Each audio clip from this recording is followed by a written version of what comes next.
Hello everyone, आज हम start करेंगे। देखिए, हमने लास्ट लेक्चर कंप्लीट कर चुके हैं। ये सेकंड लेक्चर है 200 इंपॉर्टेंट क्वेश्चन के सीरीज का। इस सीरीज के अंदर हम कुछ क्वेश्चंस अटेम्प्ट करेंगे जो एयरफोर्स के एग्जाम के अंदर आप सभी लोगों के लिए काफ़ी बेनिफिट देने वाले हैं मैथमेटिक्स के पोर्शन के लिए। तो फर्स्ट क्वेश्चन हमारी तरफ देखिए। फर्स्ट क्वेश्चन हमारे पास है x is equal to sine 30 sine 10 and y is equal to cos 20 and cos 40। तो आपने x इंटू वाई की वैल्यू फाइंड आउट करनी है। तो कैसे फाइंड आउट करेंगे भाई? इन दोनों का प्रोडक्ट करना है, तो इसका प्रोडक्ट कर दिया, ये आ गया साइन 30 साइन 10 कोस 20 कोस 40। यहाँ तक क्वेश्चन कंप्लीट हुआ। यहाँ तक क्वेश्चन होने के बाद देखिए, आप लोगों को दो सीरीज पता होनी चाहिए। फर्स्ट सीरीज जो होती है वो होती है 1/4 साइन 3 थीटा, जो है ये sine theta sine 60 minus theta और साइन 60 प्लस थीटा के इक्वल होता है। इसी तरीके से 1/4 कोस 3 थीटा भी cos theta cos 60 minus theta और कोस 60 प्लस थीटा के इक्वल है। ये बात अगर आपको पता है, जिस बच्चे को ये थोड़ा सा डाउट है वो हमारे ट्रिग्नोमेट्री के लेक्चर्स हैं, उन लेक्चर्स में देख सकता है।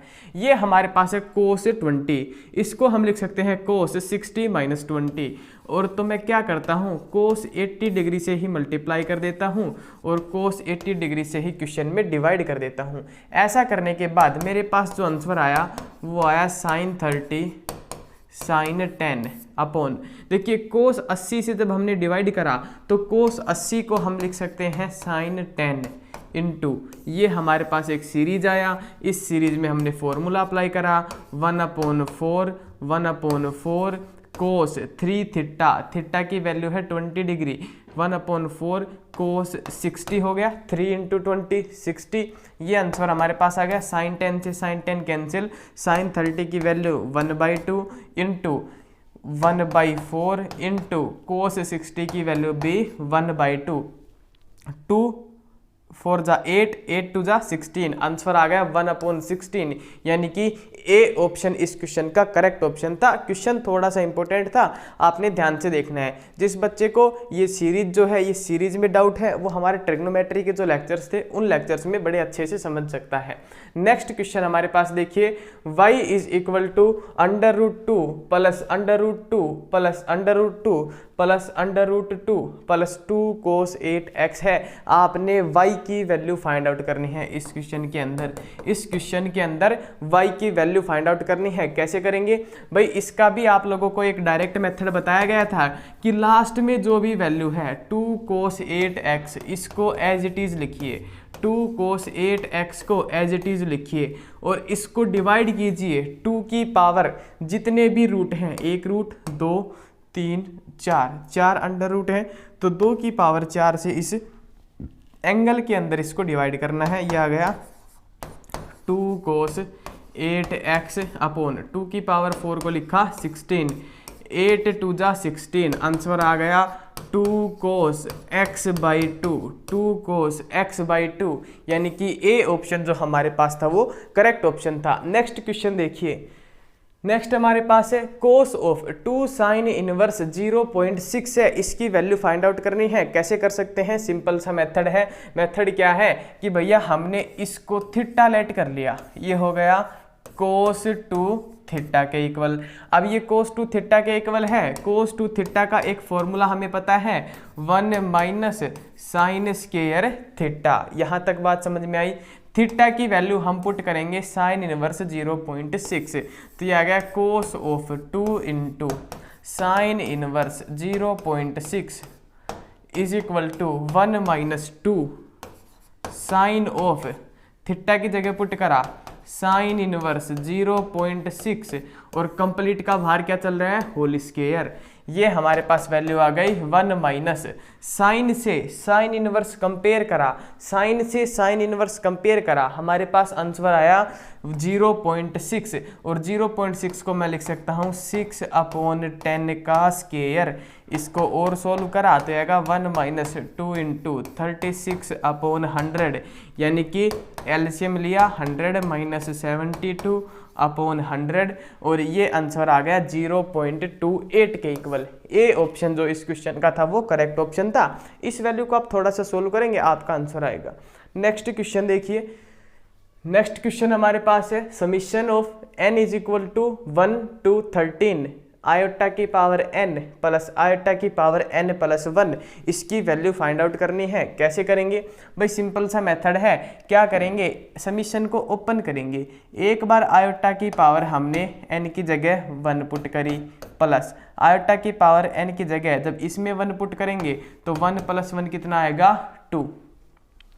अब n के 1 के बाद 2 पुट करेंगे तो आयोटा की पावर 2 प्लस आयोटा की पावर 3, ये आएगा आयोटा की पावर 3 पुट n की जगह 3 पुट करा तो आयोटा की पावर 3 प्लस आयोटा की पावर 4, ऐसे करते करते करते हमारे पास सभी डिजिट्स आएंगे। लास्ट में हम n की जगह 13 पुट करेंगे तो आएगा आयोटा की पावर 13 प्लस आयोटा की पावर 14। यहाँ तक क्वेश्चन समझ में आया। यहाँ तक समझ में आने के बाद आप लोगों ने एक बात याद रखनी है, आयोटा क्यूब जो है वो माइनस आयोटा के इक्वल होता है। तो जब हम इन सभी टर्म्स को ऐड करेंगे तो आयोटा को आयोटा का क्यूब कैंसिल करेगा। उसी तरीके से आयोटा स्क्वायर की वैल्यू -1 होती है और आयोटा की 4 की वैल्यू 1 होती है। तो आयोटा स्क्वायर आयोटा की पावर 4 को कैंसिल करेगा। ऐसे ही ये आगे जो टर्म आएगी ये इसको कैंसिल करेगी। फिर यहाँ पर कोई टर्म आएगी वो आयोटा की पावर 14 को कैंसिल करेगी। ये एक हमारे पास सिमेट्री आएगी, एक ट्रेंड हमारे पास ये पूरा क्वेश्चन फॉलो करेगा। लास्ट में 2 डिजिट हमारे पास बचेंगी जिनको कोई भी कैंसिल नहीं कर रहा। एक आया आयोटा की पावर 13 प्लस एक बचेगा आयोटा का स्क्वायर, आयोटा की पावर 13 प्लस आयोटा का स्क्वायर। आयोटा की पावर 13 को हम लिख सकते हैं आयोटा और आयोटा के स्क्वायर को लिख सकते हैं -1। तो आयोटा -1 जो है इस क्वेश्चन का आंसर होगा, यानी कि A option was the right option. Question समझ लीजिए एक बार कि भैया एक बार n की वैल्यू 1 पुट करी, फिर 2 पुट करी, 3 4 ऐसे करी। अब आयोटा को आयोटा के क्यूब ने कैंसिल करा, आयोटा के क्यूब ने यहाँ पे आयोटा के स्क्वायर को आयोटा की पावर 4 ने कैंसिल करा। ऐसे सभी नंबर्स ने एक दूसरे को कैंसिल कर दिया। लास्ट में 2 नंबर हमारे पास बचे, एक आयोटा का स्क्वायर, एक आयोटा की पावर 13। इनको लिखा, आयोटा की पावर 13 की वैल्यू आयोटा, आयोटा के स्क्वायर की वैल्यू -1, ये हमारा आंसर आया।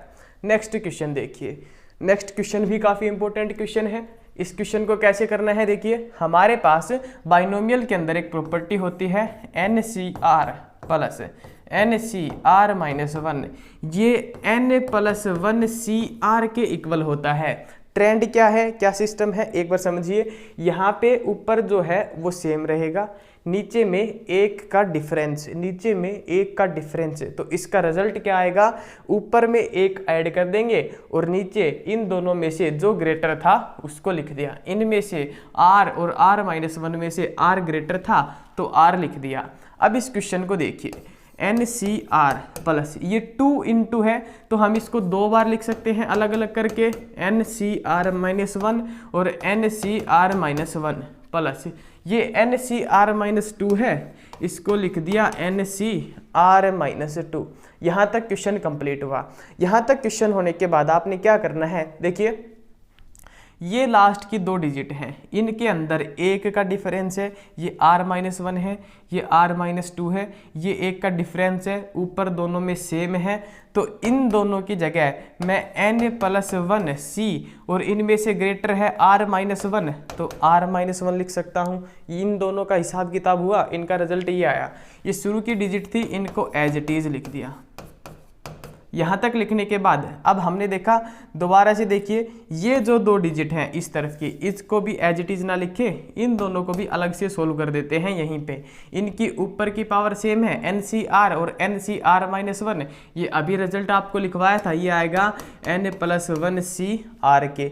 यहाँ तक क्वेश्चन होने के बाद आपने क्या करना है, आपने देखना है कि इसमें भी n प्लस 1 है, इसमें भी n प्लस 1 है, यहाँ पर R है, यहाँ पर R -1 है, यानी ऊपर सेम है और नीचे 1 का डिफरेंस है। तो इसका रिजल्ट आएगा, ऊपर जो भी है उसके अंदर 1 ऐड करेंगे, इन दोनों में से जो ग्रेटर है उसको लिखेंगे। ये हो गया n प्लस 2 CR, ये हमारा इस क्वेश्चन का आंसर है, n plus 2 CR। A option was the right option. Next question देखिए, इंपॉर्टेंट क्वेश्चन था ये, इस पे आप स्टार डालिए, इंपॉर्टेंट क्वेश्चन था। नेक्स्ट क्वेश्चन देखिए, नेक्स्ट हमारे पास है, आपने number of term find out करनी है इस क्वेश्चन के अंदर, number of terms find out करने हैं। इस क्वेश्चन के अंदर हमने number of terms find out करने हैं। कैसे करेंगे भाई, ये देखिए हमारे पास ax प्लस बी वाई की पावर n प्लस में ax माइनस बी वाई की पावर n, ठीक है। एक सेकंड हमारे पास होता है ax प्लस बी वाई की power n minus ax plus B y की पावर n। ये दो हमारे पास दो तरीके के क्वेश्चन हैं जो मार्केट में आज के टाइम पे ट्रेंड में है। इन क्वेश्चन में नंबर ऑफ टर्म्स हमसे पूछे जाते हैं। तो कैसे करेंगे भाई, अगर n की वैल्यू n कैसा हो, इवन हो तो अलग आएगा, n अगर इवन हो तो अलग आएगी, और n अगर ओड हो तो अलग आएगा। दो रिजल्ट हैं ये मैं आपको लिखवा देता हूं। आप लोगों ने इस क्वेश्चन के बेसिस पे देखिए 4 क्वेश्चन हमारे पास सोल्व हो रहे हैं। तो कैसे करना है, अगर n की वैल्यू इवन है तो रिजल्ट आएगा n/2 प्लस 1, और नेगेटिव वाले के अंदर अगर n इवन है तो रिजल्ट आएगा n/2 number of terms. Number of terms इसमें होंगी n/2 प्लस 1, इसमें होंगी n/2। अगर हमारे पास n की वैल्यू ओड हो तो नंबर ऑफ टर्म्स होंगी n प्लस 1/2, और इसमें भी होंगी n प्लस 1/2। इसमें कोई भी चेंजमेंट नहीं आएगा। ये नंबर ऑफ टर्म्स आपने याद करी। अब हमने क्वेश्चन की तरफ देखा, क्वेश्चन में कैसा साइन था, नेगेटिव का साइन था। ये n है, n की वैल्यू कैसी है, इवन है। तो सबसे पहले नेगेटिव का साइन, n की वैल्यू इवन, तो रिजल्ट आना चाहिए n/2। तो n की जगह 20 रखा, अपॉन 2 करा, आंसर आया 10। 2 सेकंड के अंदर question solve. A option was the right option. शर्त ये है कि आपको ये सभी कंडीशंस याद हो, सभी रिजल्ट्स डायरेक्ट याद हो। नेक्स्ट क्वेश्चन देखिए, नेक्स्ट क्वेश्चन अपने पास है, if sum of n terms is an is equal to 2n minus 1। एक मिनट रुकिए, ये हमारे पास क्वेश्चन में मिसप्रिंट है। इफ nth टर्म, यह है if nth term is this, what is sum of n terms. ये किसी एपी का आपको nth टर्म दे रखा है, आपने इस एपी की n टर्म्स तक का सम फाइंड आउट करना है। जब भी आपने एपी की n टर्म्स तक का सम फाइंड आउट कर रखा हो और nth टर्म आपको दे रखी हो, तो आपने सिंपली इसके सामने समीशन अप्लाई करना है। समीशन जैसे ही अप्लाई करा तो ये 2 कांस्टेंट है, इसको बाहर लिया, समीशन n माइनस समीशन 1 का 2 इंटू समीशन ऑफ n की वैल्यू सीक्वेंस एंड सीरीज में लिखवाई गई थी, n into n plus 1/2 minus summation of 1 को लिखेंगे n। 2 से 2 कैंसिल हुआ, n की अंदर मल्टीप्लाई करी, n स्क्वायर प्लस n, वहाँ पे चल रहा है माइनस का n से n कैंसिल, आंसर आ गया n स्क्वायर। यानी कि A option was the right option. इस तरीके से आपने ये क्वेश्चन करने थे। कंडीशन क्या थी कि आपने समीशन ऑफ n की वैल्यू याद होनी चाहिए, n into n plus 1/2। Next question देखिए, नेक्स्ट क्वेश्चन हमारे पास है, इंपॉर्टेंट क्वेश्चन है, काफ़ी ज़्यादा इंपॉर्टेंट क्वेश्चन है। If arithmetic mean and geometric mean of 2 numbers are 5 and 3 then find ratio of numbers. 2 number का आपको अर्थमेटिक मीन और ज्योमेट्रिक मीन अगर गिवन हो तो पहला नंबर जो हमारे पास होता है वो होता है a plus √a² minus g²। दूसरा नंबर जो हमारे पास होता है वो होता है a minus √a² minus g²। ये 2 नंबर्स हमारे पास होते हैं। ये कंडीशन है, अगर आपको 2 नंबर का अर्थमेटिक मीन और ज्योमेट्रिक मीन गिवन मिले और आपसे पूछा जाए कि आप उन 2 नंबर्स की वैल्यू फाइंड आउट करें, तो उनकी वैल्यूज ये होती हैं। तो अगर x की वैल्यू यहाँ से हम फाइंड आउट करेंगे तो a की जगह 5 पुट करेंगे, 5 प्लस √5 का स्क्वायर 25 माइनस 3 का स्क्वायर 9, ये आ गया 5 प्लस 4। ऐसे ही y की वैल्यू हमारे पास आएगी 5 माइनस 4। तो ये 2 नंबर्स आ गए, क्वेश्चन में पूछ रखा था इनका रेशियो बताना है। तो x रेशियो y हमारे पास आ गया 5 प्लस 4 अपॉन 5 माइनस 4। 5 और 4 कितना 9, 5 में से 4 गया कितना है 1, तो 9 ratio 1 was the right answer. तो सी ऑप्शन जो था 9:1 ये हमारे पास इस क्वेश्चन का राइट आंसर था। नेक्स्ट क्वेश्चन देखिए, if arithmetic mean and geometric mean of two numbers are 9 and 6 find their harmonic mean. दो नंबर्स का आपको अर्थमेटिक मीन और ज्योमेट्रिक मीन गिवन है, आपने उनका हार्मोनिक मीन फाइंड आउट करना है। तो एक कंडीशन याद रखिए, relation between AM GM and HM ये होता है G² is equal to AH। ये हार्मोनिक मीन, ज्योमेट्रिक मीन और अर्थमेटिक मीन के बीच का रिलेशन है। यहाँ पे G की और A की वैल्यूज हम पुट करेंगे। G की वैल्यू 6 पुट करी, इसका स्क्वायर करा 36 is equal to 9 into H। यहाँ से 9 4 जा 36, तो H की वैल्यू आ गई 36, यानी कि हार्मोनिक मीन जो है वो आ गया 36, सॉरी हार्मोनिक मीन जो है ये आ गया 4। हार्मोनिक मीन की क्या वैल्यू आ गई 4। ए ऑप्शन जो था इस क्वेश्चन का वो करेक्ट ऑप्शन था। नेक्स्ट क्वेश्चन देखिए, नेक्स्ट हमारे पास है slope of two lines are. एक लाइन का स्लोप √3 है, दूसरी लाइन का स्लोप √1/√3 है। तो आपने फाइंड आउट करना है उन दो लाइंस के बीच में एंगल। तो सिंपल सा मेथड है, ज़्यादा आपने स्ट्रेट लाइन का कोई कंसेप्ट नहीं लगाना। आपने एक बात पता हो कि स्लोप जो है वो tan थीटा के इक्वल होता है। तो पहली लाइन का एंगल θ1 मान लिया √3। यहाँ से हमें पता चला θ1 की वैल्यू कितनी आएगी 60, क्योंकि tan θ √3 60 पे होता है। सेकंड हमारे पास आया tan θ2 कितना दे रखा है 1/√3। यहाँ से θ2 की वैल्यू आ गई 30 डिग्री। पहली लाइन का एंगल आया 60 डिग्री, दूसरी का आया 30 डिग्री। ये देखिए, ये हमारे पास फर्स्ट लाइन है, ये एक दूसरी लाइन है, ठीक है। ये एंगल जो है ये 60 डिग्री दे रखा है, ये 30 डिग्री दे रखा है। आपसे क्वेश्चन में पूछ रखा है इन दोनों लाइनों के बीच में क्या एंगल होगा, इन दोनों लाइनों के बीच में क्या एंगल होगा। भाई 60 में से 30 माइनस करा, आंसर आया 30। तो डायरेक्ट आप बी ऑप्शन जो है वो करेक्ट कर सकते थे, स्ट्रेट लाइन का कोई भी कंसेप्ट लगाने की ज़रूरत नहीं थी। नेक्स्ट क्वेश्चन देखिए, ये हमारे पास क्वेश्चन है, काफ़ी इंपॉर्टेंट क्वेश्चन है। तो इस क्वेश्चन को देखिए, इस क्वेश्चन में देखिए आपसे पूछ रखा है, एक इक्वेशन दे रखा है किसी लाइन का, और आपसे पूछ रखा है कि आप एरिया कवर्ड विद एक्सिस बताइए। तो देखिए, ये जब हमारे पास इक्वेशन मिले ax + by + c is equal to 0, तो ये लाइन मान लिया, ये लाइन इस तरीके से गई, तो ये जो एरिया मैं शेडेड कर रहा हूँ, ये एक्स एक्सिस वाई एक्सिस और लाइन के बीच का एरिया हमारे पास होता है c² / 2ab के इक्वल, ठीक है। लेकिन ये जो लाइन है इसके अंदर देखिए मॉडुलस यूज कर रखा है। इसका मतलब ये एक तरीके की 4 लाइनें बनेगी, यहाँ पे भी लाइन आएगी, यहाँ पे भी लाइन आएगी, यहाँ पे भी लाइन आएगी। तो इसको हम 4 से मल्टीप्लाई करेंगे, ये आंसर आएगा 4 × c की वैल्यू क्वेश्चन में 10 है, 10 का स्क्वायर आ गया 100 / 2 × a और b की वैल्यू 1 है, 1 × 1। ये हमारे पास इससे 2 से कैंसिल करा, ये आ गया 200 200, यानी कि ए ऑप्शन जो था इस क्वेश्चन का वो करेक्ट ऑप्शन था। नेक्स्ट क्वेश्चन देखिए,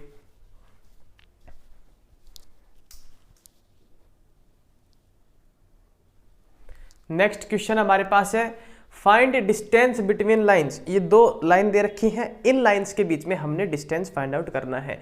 जब भी दो लाइन हमें मिले ax + by + c1 is equal to 0 और सेकंड लाइन कोई मिले ax + by + c2 is equal to 0, इस तरीके की दो लाइंस के बीच में ही डिस्टेंस फाइंड आउट करना पॉसिबल है। क्यों? क्योंकि ये दोनों लाइंस पैरेलल हैं, x और y के कोफिशिएंट जो है इनके सेम है। ये दोनों लाइंस इसी फॉर्मेट की है, ये c1 की वैल्यू है, ये c2 की वैल्यू है। तो जो डिस्टेंस होता है दो लाइंस के बीच में ये आपने याद रखना है, c2 - c1 का मॉडुलस अपॉन √a² + b²।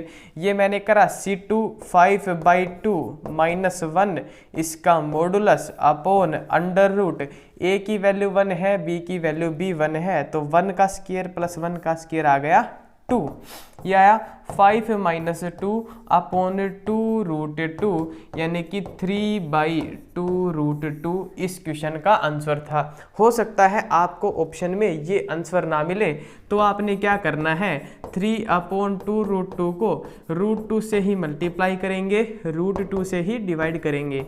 ये आ गया 3√2/4। ये भी आपको ऑप्शन के अंदर मिल सकता है।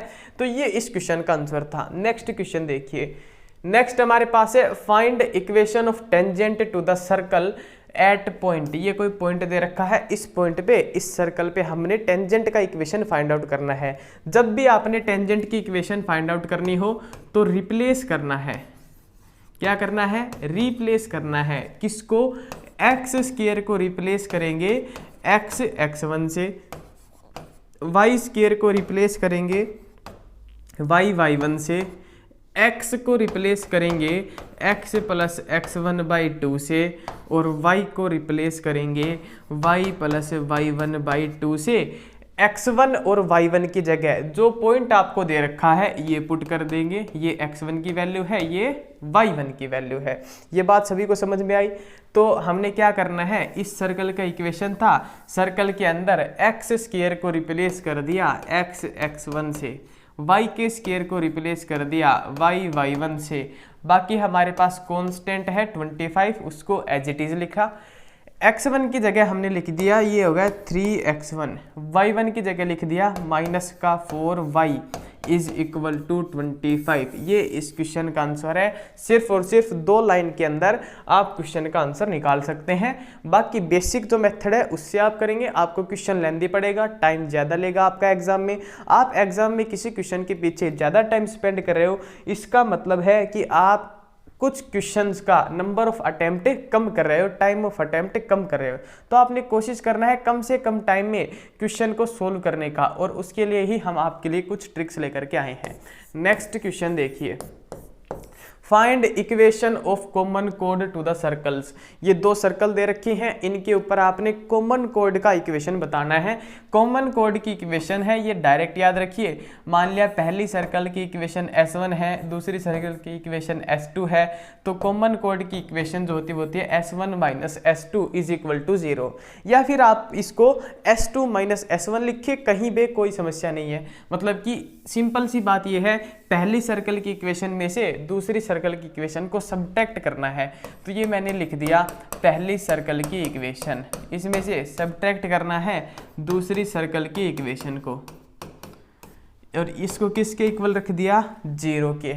ये आ गया x square plus y square minus 2x, minus को अंदर मल्टीप्लाई करा, minus x square minus y square plus 1 is equal to 0।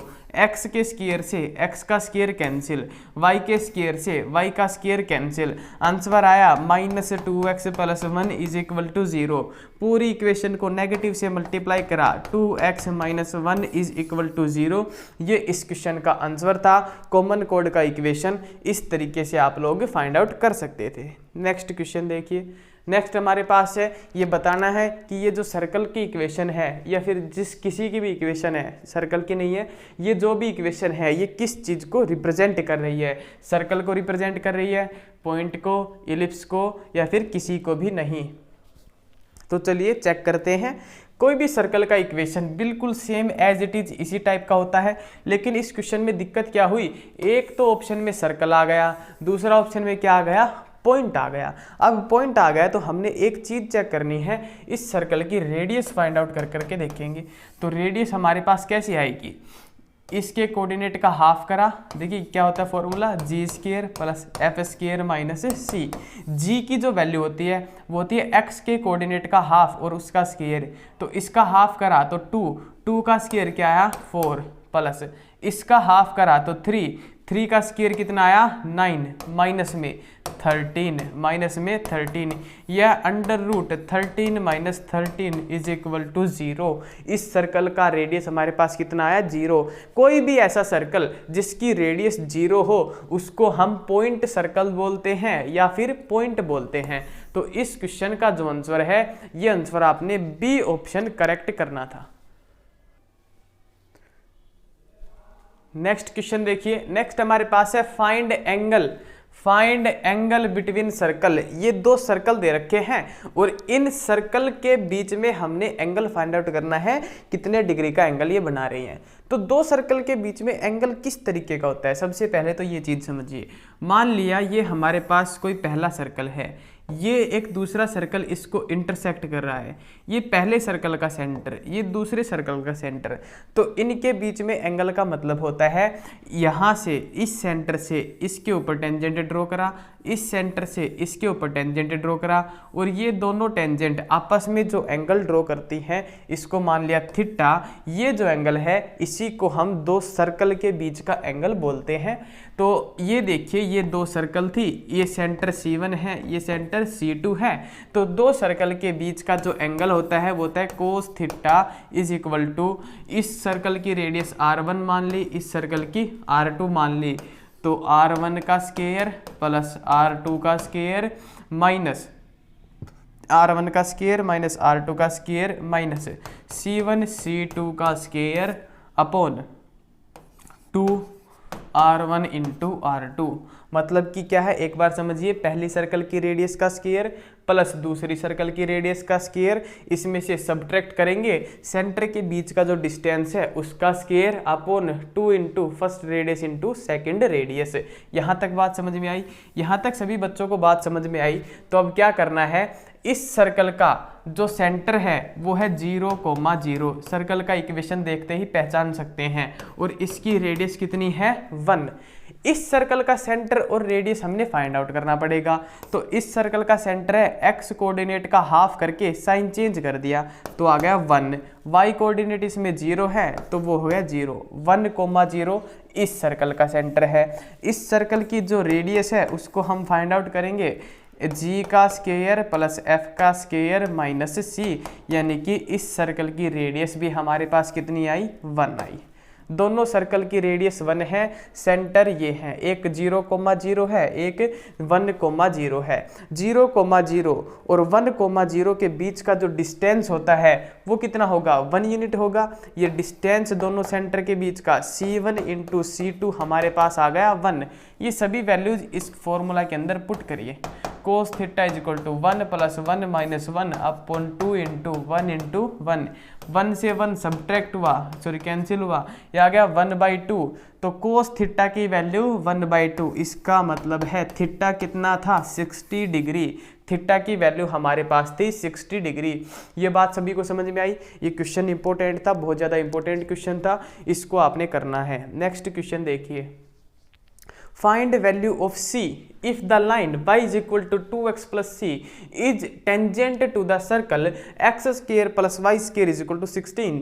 कैसे फाइंड आउट करेंगे भाई? सिंपल सा मेथड है, एक सर्कल अगर ये हो x square plus y square is equal to r का स्क्वायर और लाइन दे रखी हो y is equal to mx plus c, और कंडीशन ये हो कि ये लाइन इस सर्कल पे टेंजेंट है, तो यहाँ से हमारे पास एक कंडीशन होती है कि जो c is equal to r√1 plus m square, ये कंडीशन आपने याद रखनी है। c is equal to r√1 plus m square, c की value r into √1 plus m square के इक्वल है, तो c की वैल्यू फाइंड आउट करनी है क्वेश्चन में। तो ये आ गया r, इस सर्कल का रेडियस। ये देखिए जनरल जो इक्वेशन होती है वो होती है यहाँ पे r का स्क्वायर कितना है 16, r का स्क्वायर कितना है 16, तो r की वैल्यू यहाँ से आ गई 4, तो c is equal to 4√1 plus m square, m की वैल्यू क्या है इक्वेशन में 2 का स्क्वायर कितना 4, आंसर आ गया 4√5 इज इक्वल टू c।